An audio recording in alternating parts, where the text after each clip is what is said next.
El único gas en el cual están por debajo de las previsiones es el amoníaco. Metano, dióxido de nitroso y demás han cumplido más o menos lo que habían previsto desde el 2005 y en el amoníaco no hemos sido capaces de bajar del nivel en el que estaba previsto. No tanto porque a nivel de granja se emita más, sino porque hemos incrementado la cabaña. Pero en el fondo, a nivel global, a nivel mundial, lo que importa es la cantidad de amoníaco que va a la atmósfera.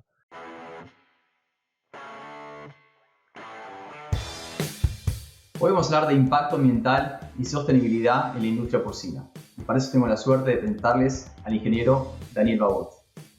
Daniel, buenas tardes, ¿cómo estás? Buenas tardes. ¿Qué tal? ¿Todo bien por allí? Buenas tardes para vos, buenos días para mí. Muy bien por acá. Daniel, como siempre me gustaría que te presentes y nos cuentes cómo fue tu trayectoria en la industria porcina. Bien, nada, pues la verdad es que aterricé en la industria porcina procedente de los rumiantes. Yo, soy y era hijo de un pueblo muy pequeño del Pirineo de aquí de Lleida, de la provincia de Lleida de España, y en mi casa teníamos vacas de leche y luego vacas de carne. Cuando fui a la universidad, pues quería continuar un poco trabajando en esa vía, pero al final, por cuestiones de la vida, se me encajó, digamos, de empezar con el porcino y por tanto he aprendido desde los inicios en el área de porcino. Llevo más de 25 años, digamos, aprendiendo y sigo aprendiendo, pero la verdad es que se me vino un poco sin haberlo previsto. Y una vez puestos en el camino, la verdad es que estoy disfrutando un poco del aprendizaje. También es cierto que aterricé en el porcino porque hace 20 años el porcino en España no era especialmente importante. Y por tanto, a mí me relegaron de los rumiantes en la universidad un poco para dejarme lo que en ese momento pues era menos atractivo, pero con el paso del tiempo ha resultado pues que las tornas se han cambiado y el sector porcino tiene un interés estratégico a nivel nacional, a nivel regional y también a nivel mundial. Y por tanto disfrutando un poco de aprender cada día. Pues esa ha sido mi introducción al área del porcino. A partir de allí empecé a aprender, digamos, en el marco de la actividad académica docente de la universidad, quiere decir un poco pues hacer investigación, hice la tesis doctoral, que es lo que un poco hace falta para introducirse en el mundo universitario, y luego he seguido un poco de liderazgo en los aspectos de lo que llamo sistema de cría porcina. No soy especialista ni en nutrición, ni en genética, ni en sanidad, ni en patología, ni en microbiología, y es una de las cosas estas de visión más globalista de lo que es el sistema porcino, en el cual se incluye pues la eficiencia, el medio ambiente, la sostenibilidad, que es un poco uno de los temas que hemos ido trabajando. De hecho, haces parte de un comité, de un máster porcino, ¿no? En producción y en sanidad que ha formado muchísimos profesionales ya. Bueno, entre esas las cosas que he hecho en la universidad, yo creo que ha habido dos cosas en el ámbito de desarrollo de nueva actividad académica que para mí me honran. A mí me llenan, digamos, de alegría. Una fue justamente la puesta en marcha del máster en sanidad de producción porcina, que llevamos este año la edición 17, formando cada año entre 25 y 30 alumnos del ámbito nacional e internacional, bastantes de Latinoamérica, 5 o 6 cada año. Y eso supuso también entrar en el ámbito del desarrollo de nueva metodología, digamos, académica a nivel de posgrado, que fue un reto. La verdad es que hemos estado trabajando y seguimos trabajando en él. Y la segunda cosa, que es menos conocida, es que también fui un instigador o inspirador inicial de lo que era el grado en Ciencia y Producción Animal aquí en la Universidad de Lleida, que es un grado un poco especial y diferente, que es el único que existe en España en esta línea. Ya sé que en Latinoamérica hay algunos parecidos, y que ahora ese grado se ha sumado a una doble titulación con veterinaria. Pero digamos que en la parte de desarrollo de nuevos áreas de docencia también siempre he estado bastante motivado. Nos queda pendiente hacer alguna cosa con Latinoamérica, que quizás algún día aún podamos hacer. De eso estuvimos hablando. Hace un tiempo estuve visitándolo, Daniel, en su oficina y charlamos de diferentes cuestiones, pero bueno, todo el mundo, Daniel, me decía, diferentes referentes de España, me decían, bueno, vas a España, pero vas a Lleida, una ciudad que me encantó, cerca de todo, realmente muy, muy lindo y nada, haciendo un trabajo muy interesante. Antes comentabas cuál era mi titulación. Yo soy ingeniero agrónomo y no soy veterinario, porque veterinaria la hacían en Barcelona y yo no quise ir nunca a Barcelona porque prefiero una ciudad mediana entre lo que sería el pueblo más rústico del Pirineo y lo que son las grandes ciudades. Yo creo que tiene un equilibrio bastante bueno Y en la parte climatológica, que hace años pues teníamos bastante niebla, pues con el paso del tiempo, el cambio climático cada vez nos respeta más y por lo tanto es una ciudad bastante agradable de vivir. Sí, sí, sí, totalmente de acuerdo. Daniel, mencionabas que hace 20 años España no estaba parada donde está ahora y que la industria se fue transformando, con eso han venido también nuevos desafíos. Me gustaría que nos pongas a todos en la misma página en términos de en dónde está parada España, en términos de producción y en términos de esa presión ambiental que está teniendo.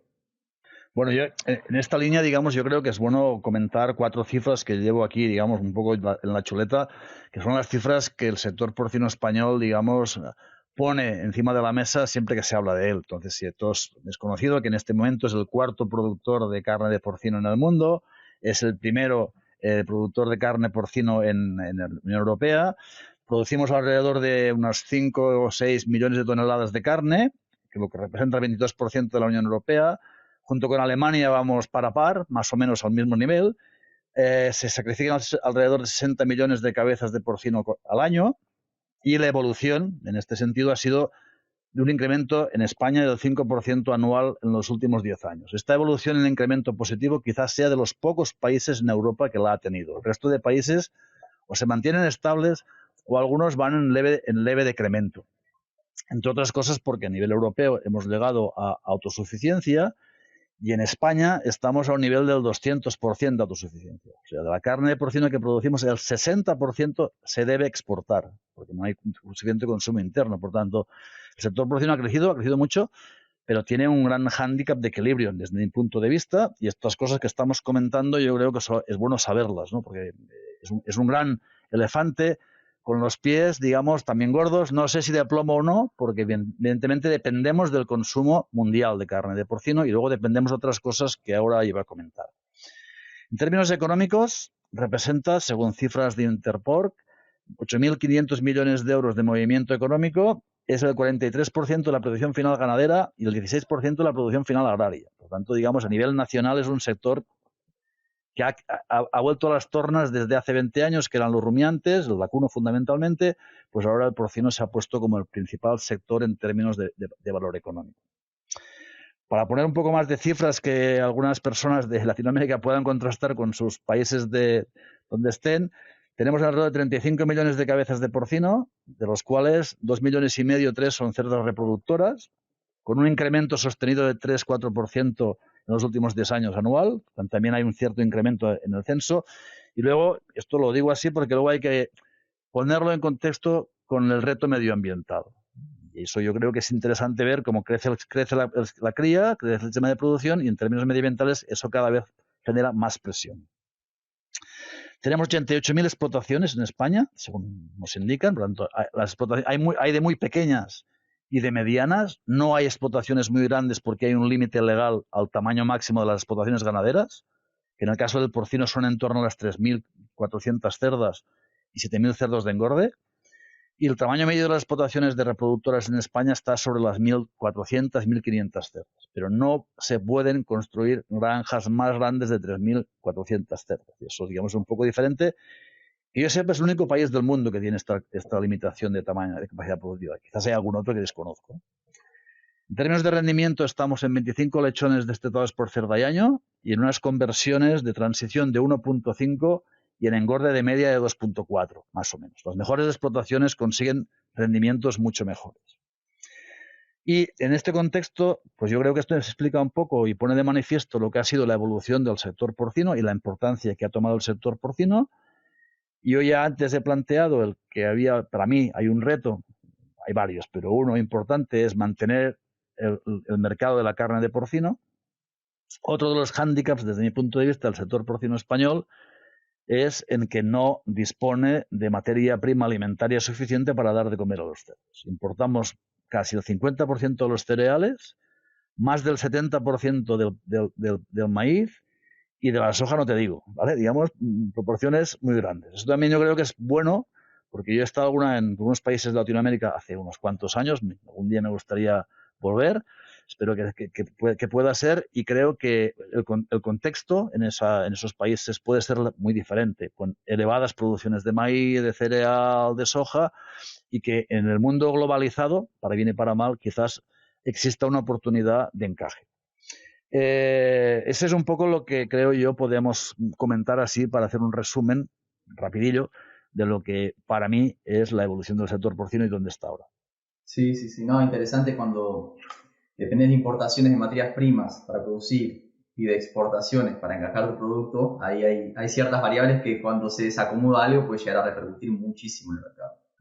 La verdad es que yo creo que producir en esas situaciones de presión por los dos lados no es fácil y genera una serie de incertidumbres o riesgos que hay que tener claras, hay que tener en cuenta, y que yo creo que el sector porcino español pues está buscando otros mercados, en lo que hace referencia a lo que es la carne, y también otros mercados en lo que hace referencia a la posibilidad de asegurar la captación de materias primas en el mercado mundial, que como todos seguro que recordamos, en el 2007 hubo una primera crisis de precios del pienso debido a la, digamos, escasez o especulación de materias primas, y eso yo creo para mí que fue un aviso, diciendo al tanto que este es un factor a tener muy en cuenta.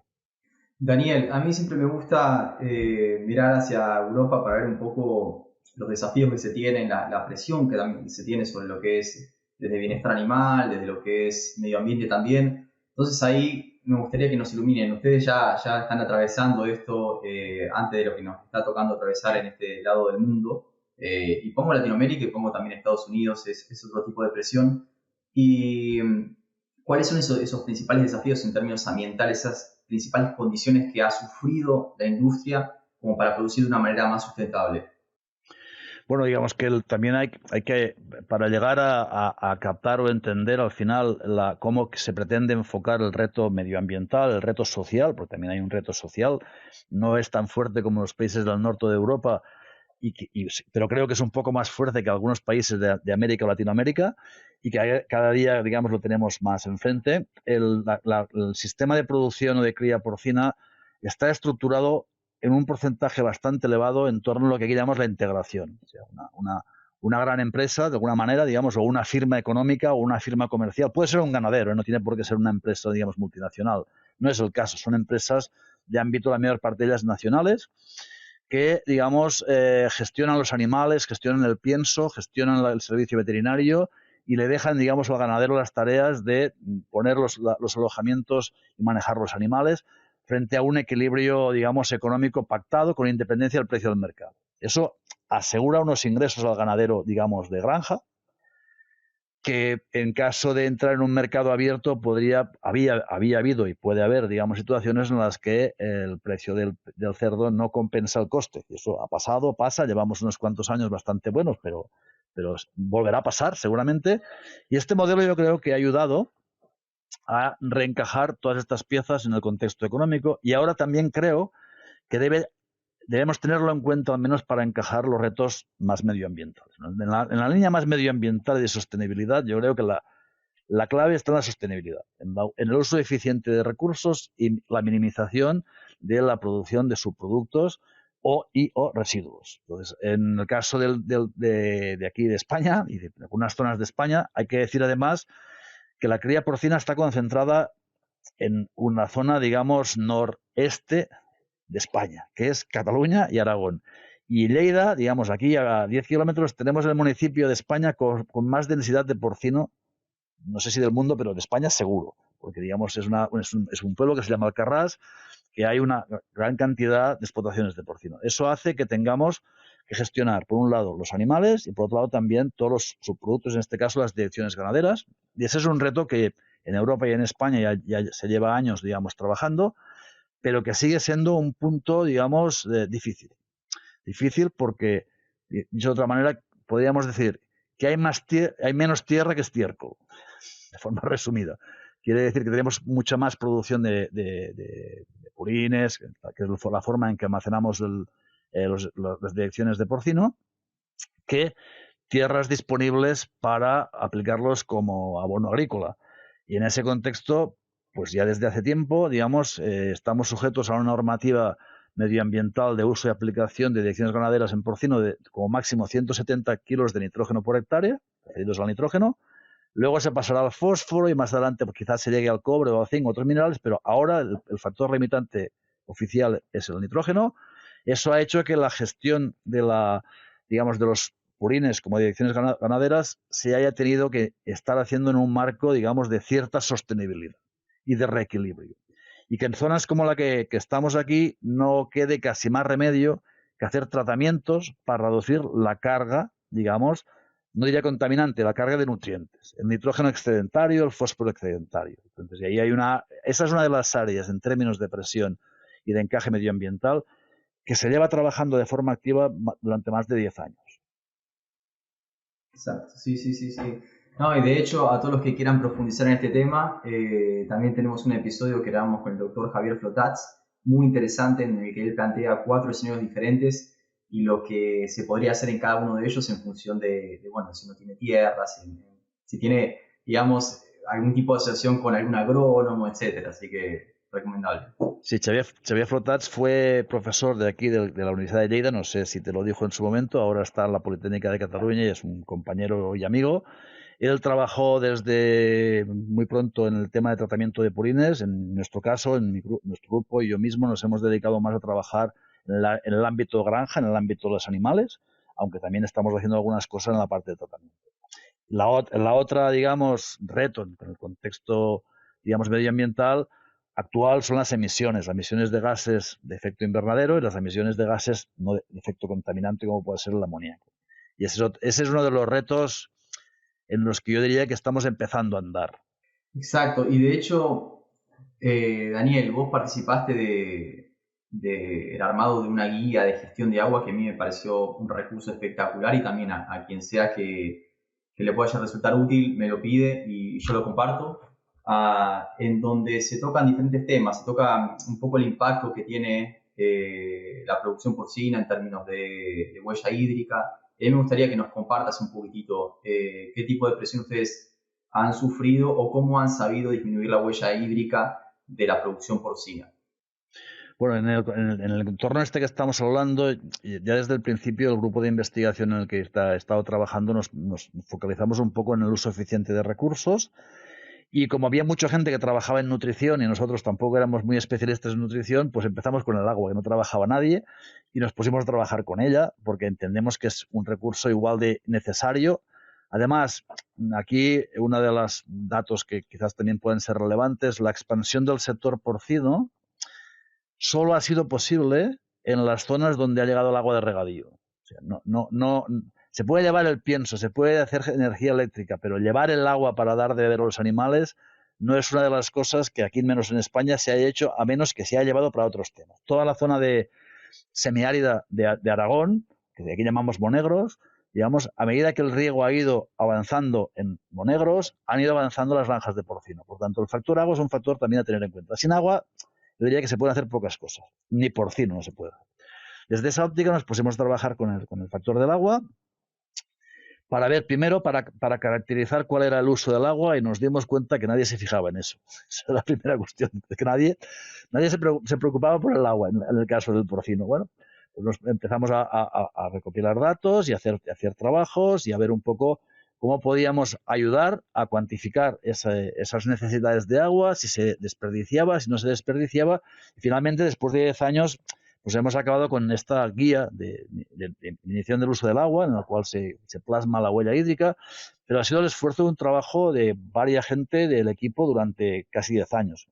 En esa guía del agua hemos llegado a trabajar al máximo de eficiencia en el uso del agua en granja y ahí se nos ha generado, para mí un hándicap, es que si no usamos, no desperdiciamos agua de bebida en la granja y usamos la mínima para limpieza, los purines, que son la forma que en este momento en España el 99% de las granjas almacenan o gestionan el purín, se tornan pastosos y difíciles de manejar. Bueno, y llega un punto en que dices, bueno, si uso menos agua, luego la tengo que añadir para limpiar, pues no sé si estoy haciendo un gran negocio. Por tanto, hemos conseguido gestionar los engordes con usos mínimos de agua.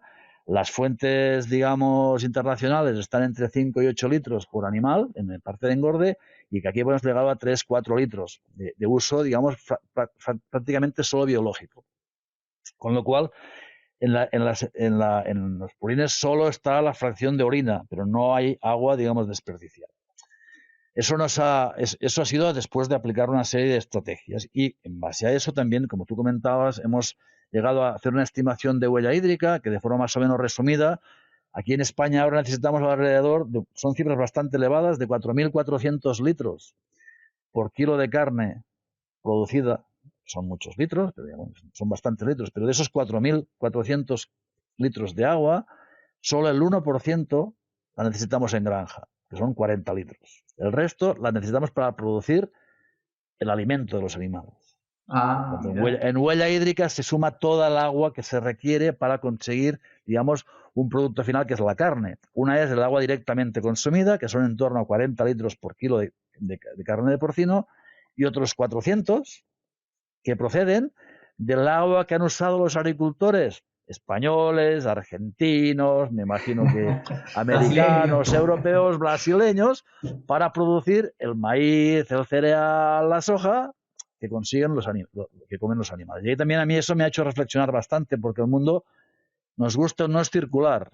Bueno, en base a todo este, digamos, esfuerzo de 10 años de trabajo, al final, aparte de reducir el uso del agua o dar información a la ganadería española, porcina, la cría porcina, de las posibilidades de reducción del uso del agua, pero yo creo que aún queda una asignatura pendiente, y es que todo lo que está en la guía que comentábamos se aplique al más alto nivel.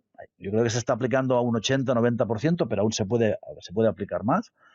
Y luego, paralelamente, pues aprovechamos también para hacer un poco de balance y cálculo de huella hídrica, que es lo que estábamos comentando, los 4.000 litros y pico de agua por kilo de carne, 40 de ellos referidos a lo que era la parte producción de uso directo y 4.000, digamos, litros necesarios para la producción de los alimentos para el ganado. Y comentaba que eso también nos ha motivado a reflexionar sobre que el mundo es circular, nos guste o no. O sea, vuelves en círculo a retomar temas, digamos, relacionados. Ahora estábamos con el agua, hemos trabajado mucho con ella y una parte del agua, la mayor parte la usamos para la alimentación. Bien, perfecto. Pues eso es otra de las cosas que hemos ido avanzando e introduciendo en el modelo, ¿no? Cómo somos más eficientes en el uso del pienso. Y estas son las líneas de trabajo que tenemos ahora, un poco en alimentación de precisión, innovación tecnológica, que nos tienen que ayudar a reducir el uso del agua y también a reducir, como luego comentaremos, el tema de las emisiones, que está muy relacionado con el uso del nitrógeno. En términos del uso del agua, los factores básicos, digamos, primero de todos es saber lo que gastas. Esto es como en la economía doméstica. Si no sabes lo que gastas, difícil puedes hacer una gestión de los recursos económicos. Por lo tanto, lo primero que se puede recomendar a la ganadería porcina, digamos, española es que, bueno, que se preocupe, que se plantee si gasta poco, si gasta mucho, dónde la gasta, por qué la gasta. Seguimos haciendo seguimiento de granjas y es muy curioso porque se reactivan y reaniman a hacer este tipo de registros porque se encuentran con sorpresas que no sabían. Entonces esto, digamos, ayuda a la gestión. Y luego una serie de estrategias que son conocidas de hace tiempo, pero realmente, y no son difíciles de aplicar, como es trabajar el tema de la presión del agua, el tema del flujo del agua, el tema de la calidad del agua, el tema del tipo de bebedero. O sea, aquí, años A, todo era bebedero de chupete, sin nada, y yo diría que hasta sin regulación, casi, digamos, sin control de pérdidas. Eso, digamos, ha pasado a la historia. Ahora el 90% o más del 90% de los sistemas de distribución de agua son, en lo que hace referencia a agua por sí solo, son bebederos de cazoleta. También hay que decir que no todas las cazoletas sirven. Hay cazoletas en las cuales se han diseñado pensando en reducir el uso del agua y otras que simplemente son de adorno. Las de adorno quedan muy bien en la pared, pero, digamos, en términos de uso del agua no ayudan mucho. En la guía explicamos un poco los detalles de cómo se debe diseñar una cazoleta para cumplir unos mínimos y luego, si uno hace esto, utiliza bien, digamos, los flujos de agua y las presiones, puede conseguir, digamos, reducciones importantes. Y luego, cuando hay sistemas de distribución de agua combinada con el sistema de comida, lo que llamamos alimentación seco-húmedo, ya sea con comederos o hecho manual, es importante la regulación, la proporción de agua pienso. Y también es importante no sustituir del todo, digamos, los sistemas de regulación agua pienso y mantener puntos de agua directa de máxima eficiencia en la granja, para que los animales en ningún caso pasen sed, pero también para que los animales en ningún caso desperdicien agua que no hace falta. Entonces, esas son un poco las 4 cosas que se puede decir. No son excepcionales, no, pero si se aplican y se pueden aplicar, pues dan resultados espectaculares. Excelente. ¿Esos resultados son solamente en términos de uso eficiente del agua o también hablamos de productividad? Bueno, los estudios que hicimos, por supuesto, todos los que estuvimos haciendo, medíamos la productividad en términos de ganancia media diaria, conversión. Todo, se puede llegar a conseguir una máxima eficiencia en términos de productividad sin, digamos, desperdiciar agua. Ese es el punto de equilibrio. Y ese punto de equilibrio requiere que el animal tenga agua suficiente en puntos de distribución y a voluntad para poder beber toda la que le haga falta. Pero la clave está en no desperdiciarla. O sea, no se trata de que el animal no consuma agua o consuma menos, justamente lo contrario. Pero lo que sí se trata es de que el animal no la desperdicie para otros usos que no son los que toca. Y ahí el uso de agua también depende de las condiciones climáticas, por supuesto, faltaría más. Entonces, aquí se va tendiendo a mejorar los sistemas de clima, de climatización de las granjas de porcino.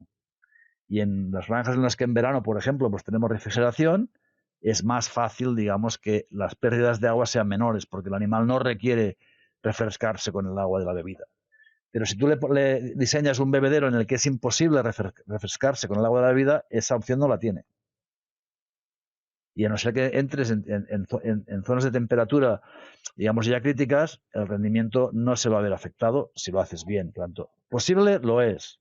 ¿Están las ideas, los conocimientos para hacerlo? Entendemos que también.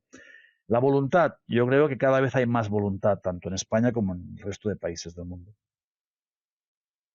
Sí, sí, sí. Hay una tendencia en algunos países o una curiosidad creciente en cuanto a la posibilidad de retirar los bebederos accesorios y dejar solamente los comederos seco-húmedos, ¿no? Entonces me llegan diferentes preguntas, ¿no? De muchas personas de la audiencia, otros profesionales con los que trabajamos en el momento en la industria, de, che, ¿no es muy riesgoso hacer esto, sacar esos bebederos accesorios? Porque de repente es completamente multifactorial lo que pasa entre una granja, ¿no? Hablamos desde rangos de temperatura diferentes, hablamos de que puede haber cerdos dominantes que usan esos bebederos seco-húmedos para refrescarse y no dejan a otros cerdos cubrir sus necesidades básicas. Entonces, yo sé de algunos sistemas de producción que han aplicado esto y que lo mantienen controlado, pero creo que es bastante riesgosa esa transpolación de decir, bueno, si funciona acá, en esta circunstancia puede funcionar en otros niveles. Entonces me interesa resaltar eso, como que hay muchas variables en juego y lo que a uno le puede resultar quizás en otro comedero seco húmedo con otro flujo de agua, con otra densidad de animales, con otro rango de temperaturas, puede no dar cierto, ¿no? Completamente de acuerdo. Entonces, como hay tantos factores, es difícil dar una norma general. Y evidentemente, yo diría que es difícil, es imposible. Ahora, como criterio general, digamos, yo creo que es recomendable mantener algún punto de agua libre adicional. Aquí trabajamos con corrales de engorde con 13, 14 cerdos. No sé cuál es su situación en algunos de los países. Sé que estáis trabajando con grupos mucho más grandes. En ese caso, no solamente es un bebedero adicional. El extracoste que supone tener un bebedero adicional, si está bien diseñado y bien regulado, digamos, no es excesivamente elevado. Y el beneficio que puede aportarte por el hecho de que te asegura una mayor facilidad de uso del agua. Y además, los animales no generan tanta jerarquía respecto al comedero, porque si no, realmente el comedero lo están usando para comer y para beber, con lo cual necesitas más puntos de comedero. Y yo personalmente creo que el comedero, con el ajuste justo de agua, debe servir fundamentalmente para comer, con el apoyo de agua, y para beber hay otras formas de beber y otras posibilidades, como pueda ser el poner de bebederos adicionales. Tanto aquí en España, la mayor parte de las granjas que yo conozco siempre mantienen algún punto de bebida adicional. En grupos de 13. Si son grupos de 300, habría que poner alguno más. Sí, sí, sí, sí. No, y más allá de esta reducción de la huella hídrica de los comeros seco-húmedos, y no haciéndole propaganda a ninguna empresa, porque hay muchas que generan productos buenos, pero también se ha visto una mejora cuando se usan seco-húmedos en lo que es la ganancia de peso diario, ¿no? Hay estudios que muestran 4,7, 5% de mejora en la ganancia de peso diaria, y yo creo que eso paga todas las cuentas, porque el cuestionamiento puede ser, bueno, pero son caros, qué sé yo, pero realmente en un sistema, sobre todo en Latinoamérica, ¿no? que trabajamos mucho a tiempo fijo, y cada kilo adicionado a los cerdos o cada día ganado hace una diferencia, realmente el retorno de este tipo de inversiones es muy grande. Sí, pero puede haber sistemas de alimentación seco-húmedo muy simples, digámoslo así, no tan sofisticados como algunos comederos, que pueden dar resultados prácticamente similares siempre y cuando el ganadero ajuste bien la dosis de agua. Hicimos algunos estudios nosotros aquí en los cuales los primeros que empezamos con dosis de agua excesivas fueron un desastre. Un desastre en términos de manejo de los animales, en términos de limpieza del bebedero. Por lo tanto, aprendimos también a que hay que ponerle la cantidad justa de agua en el comedero y no más que la que hace falta para mojar el pienso. No es agua para beber, es agua para mojar el pienso. Entonces, eso se puede hacer gastando plata, evidentemente, comprándote un buen sistema, que los hay, y también se puede hacer sin gastar tanta plata, con más, digamos, ingenio personal. Y como tú dices, por supuesto, a nivel comercial existe muchísima variedad de comederos seco-húmedo que, digamos, y hay resultados de mejora de la conversión, el rendimiento y demás, siempre que el ajuste de la proporción de agua-pienso sea adecuada. Si no, se vuelven en contra. Es un poco como lo mismo que pasaba con los bebederos. Poner una cazoleta no es nada. Si la cazoleta está bien diseñada, sí. Entonces, si tú tienes un comedero bien diseñado, con la regulación oportuna de la proporción agua-pienso, digamos, casi seguro que los resultados en rendimiento y en eficiencia económica serán mejores. Excelente. Daniel, hablamos un poquito de huella hídrica en términos de emisiones. ¿Qué podemos hacer como para disminuir su impacto? Bueno, las emisiones en ganadería aquí en Europa y en España, y más en particular en las comunidades de Cataluña y Aragón, que son donde tenemos más cerdos, más porcino, pues la verdad es que son otro de los grandes hándicaps. Dentro de emisiones entendemos tanto las emisiones en agua, suelo, atmósfera. En el agua, suelo, dirían fundamentalmente son a través de los purines, fosfatos, nitratos, y a nivel de atmósfera son los gases fundamentalmente el amoníaco, que es el principal, el metano y el óxido nitroso. De los tres, de efecto invernadero, solo están el metano y el óxido nitroso. El amoníaco no tiene un efecto invernadero directo, tiene un efecto sobre la acidificación de los sistemas. Respecto al tema de los lixiviados tipo purín, como antes ya he comentado, desde hace bastante tiempo se está muy encima y la restricción de 170 kilos de nitrógeno por hectárea ha ayudado mucho a que no se cometan excesos o se cometan los mínimos excesos. Aquí los excesos son ilegales y son, digamos, puedes acabar con penas importantes si cometes un exceso ambiental fuera de la ley. Por lo tanto, la cosa aquí es seria, no es una broma de bar, es una cosa seria. Estamos ante una serie de leyes que tenemos que cumplir. El siguiente reto en términos de emisiones que ahora está más en boga es el tema del amoníaco, de los gases y del amoníaco, y bueno, también todos conocerán que hay unas políticas táctico-estratégicas para reducir las emisiones de gases de efecto invernadero por el tema del cambio climático, por el tema de la evolución, la sostenibilidad a largo plazo, y ahí pues jugamos todos, juega la industria, juega la humanidad, juega la ganadería, juega la agricultura, perdón, y en el caso del porcino también juega fuerte, porque en España, digamos, de las emisiones de amoníaco, el porcino, digamos, prácticamente es el 40%. Por lo tanto, eso son mucha cantidad, no tanto porque cada cerdo emita mucho, sino porque, como antes ya hemos comentado, la cabaña de porcino ha crecido mucho. Entonces, las emisiones sean globales, en términos de balance, se han incrementado, según cifras del Ministerio, un 0,7% desde el 2005, cuando el compromiso era reducirlas un 3%, y por tanto, como os podéis imaginar, la Administración, el Ministerio, tanto nacional como de las comunidades autónomas, están muy recelosos y atentos en todo lo que se está haciendo en términos de emisiones de gases. Hace años estaban muy atentos en términos de emisiones tipo purín y ahora están muy activos en los términos de emisiones de gases porque tienen un compromiso general a nivel europeo, a nivel mundial, de reducción de los gases de efecto invernadero y en general de todos los gases. Entonces, el Ministerio evalúa unos inventarios en los cuales también participamos con ellos en la parte más metodológica Pero algunos de sus resultados de evolución de balance, el único gas en el cual están por debajo de las previsiones es el amoníaco.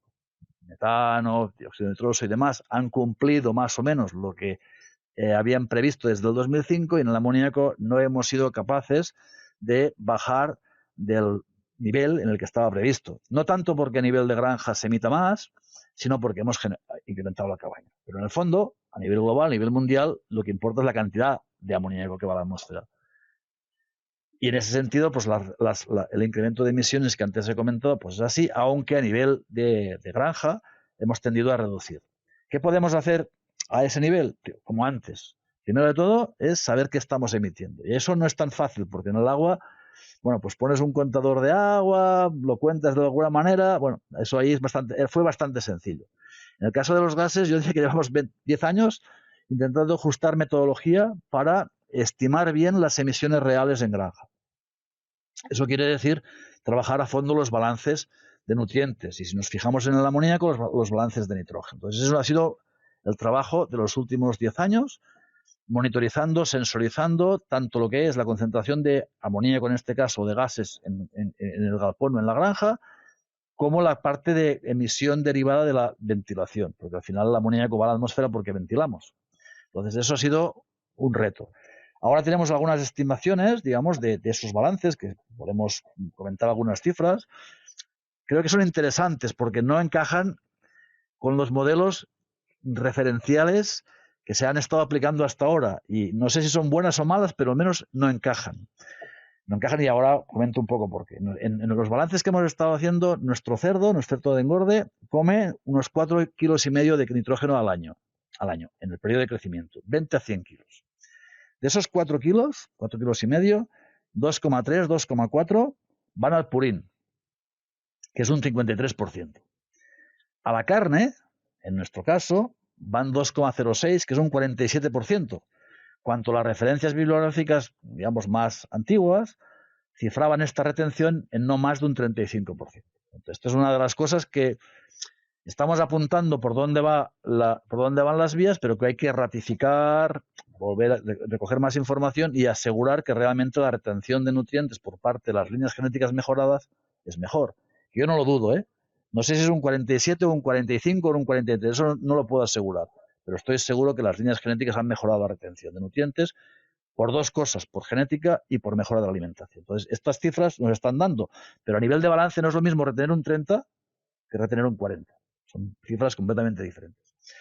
Y esto es una de las cosas que estamos intentando argumentar a nivel del ministerio y a nivel de la metodología de balances en base a datos objetivos de rendimiento a la canal de los animales y de porcentaje de magro de estas canales. Ese es otro de los aspectos que estamos integrando en términos de información a ese contexto de evaluación de las emisiones en términos de balance.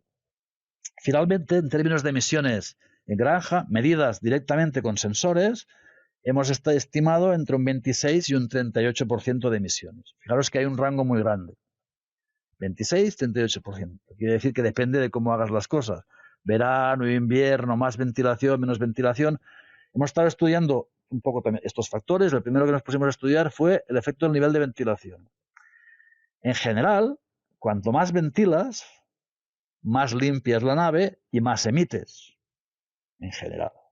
Ahora puedes decir, bueno, pues vamos a hacer lo contrario. Vamos a no ventilar. No ventilamos, no sacas tanto aire al exterior, emites menos, vas aumentando la concentración, en este caso de amoníaco en la granja, hasta un punto en que afecta a los animales. Y afecta, y hicimos estudios en los cuales afectaba el rendimiento, afectaba la conversión, afectaba, digamos, el crecimiento. No llegamos a detectar, digamos, causas de problemas respiratorios, digamos, objetivas, pero sí en el rendimiento.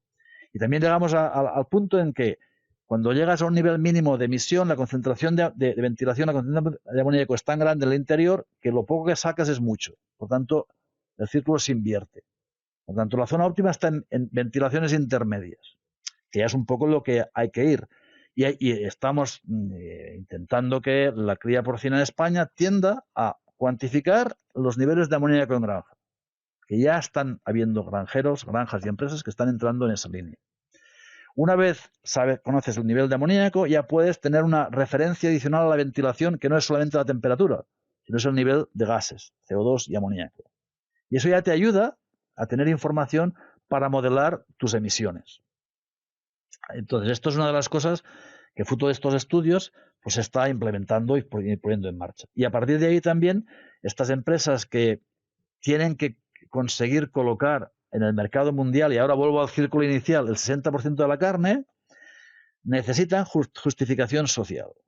Social quiere decir que en términos sean eficientes, técnica, económicamente y medioambientalmente y socialmente puedan tener un discurso y una realidad reconocible y cuantificada. Cuando ya existen empresas en España que se están planteando analizar las huellas hídricas, huella de carbono, huella del nitrógeno, y ofrecer esta información para demostrarle al consumidor que están haciendo las cosas tan bien como pueden en términos de encaje y sostenibilidad ambiental. Entonces, yo creo que ahora esto es un poco lo que está más en boga en el contexto de lo que son los retos de la empresa porcina actual y de futuro. Muy bien. Daniel, un poco como para cerrar el episodio. Hace algunos meses, ¿sabes? Estaba allá en España y tuve la oportunidad de charlar con algunos nutricionistas de uno de los principales temas de producción de España y me decía, nosotros acá en España ya estamos alcanzando nuestro techo de producción por términos medioambientales, ¿no? Principalmente. Una cuestión de densidad, las complejidades que vos comentás, y empiezan a mirar otros lugares. Empiezan a mirar México, empiezan a mirar Colombia, empiezan a mirar Perú. Quiero conocer tu opinión. ¿Hacia dónde crees que va la industria porcina española, por más que no sea producido en España? ¿Crees que se está extendiendo?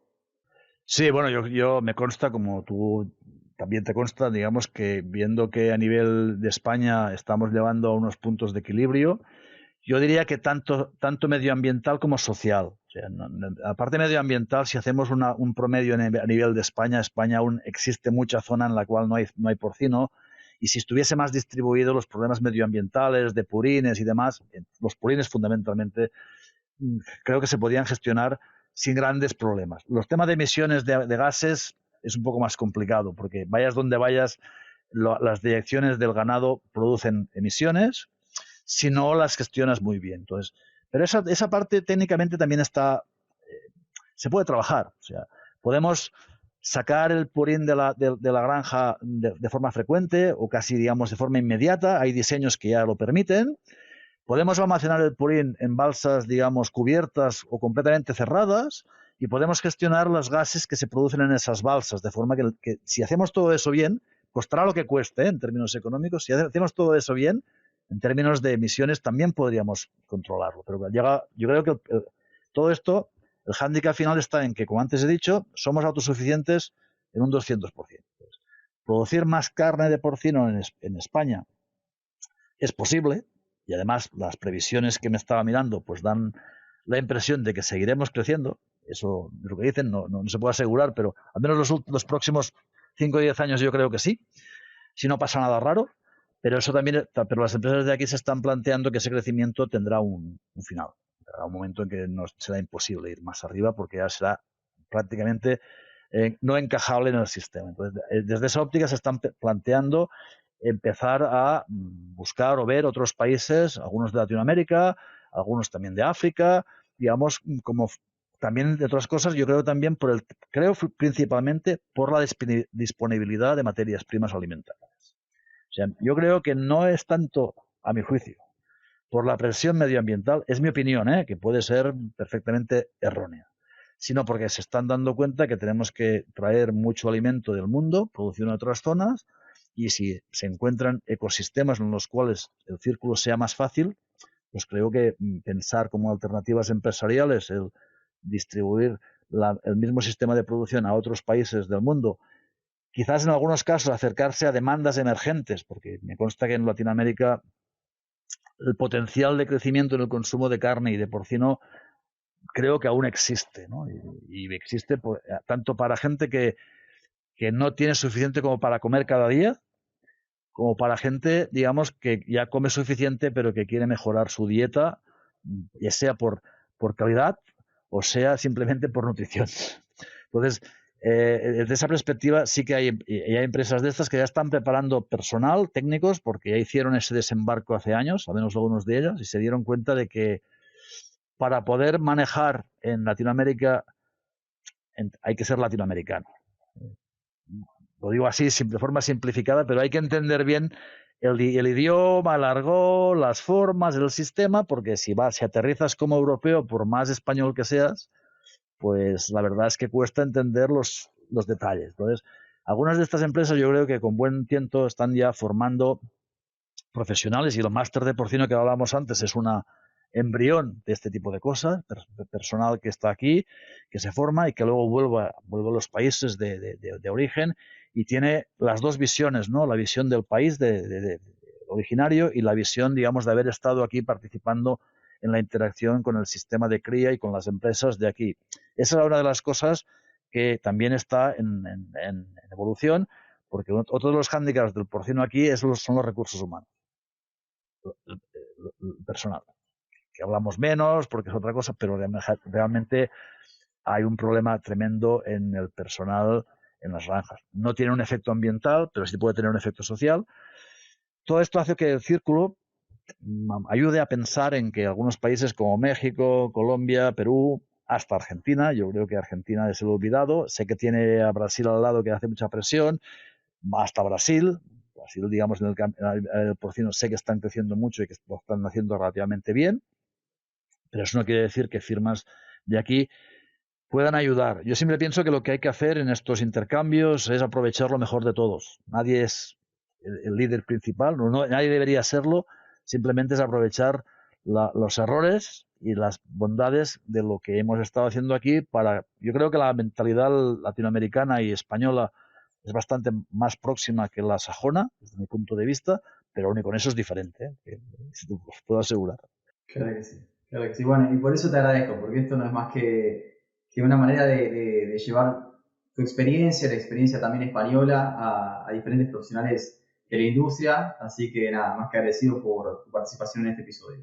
Bueno, pues yo también aprovecho para agradeceros la oportunidad, digamos, de estar con vosotros y de ofrecer, digamos, lo que hemos ido aprendiendo en este tiempo, y también la oportunidad de dejar la puerta abierta a ayudar, a participar y a colaborar con cualquier persona que pueda tener interés a través vuestro o de forma directa. Por lo tanto, ha sido un placer conversar un rato en charla, no es delante de una copa de vino, pero podría haberlo sido, lo cual, digamos que quizás hubiese ayudado a hablar más, pero ya hemos hablado suficiente, creo yo. Excelente, excelente. Daniel, bueno, fuerte abrazo por allá. Pues nada, un abrazo hasta que vuelvas la próxima, y cuando vengas no dudes en llamarme, y ese día sí que tomaremos una copa de vino, porque la última vez que viniste fuiste muy rápido. Sí, Entonces, sí, yo creo que llevo la un próxima... argentino la próxima vez. ¿Eh? Llevo un vino argentino la próxima vez. Bien, yo te traeré un vino mío. Excelente. Bueno, quedamos Lo así entonces. compararemos. Lo Dale, dale, compararemos. dale. Un abrazo Nada, un grande. abrazo, ¿vale? Chao, buenas tardes.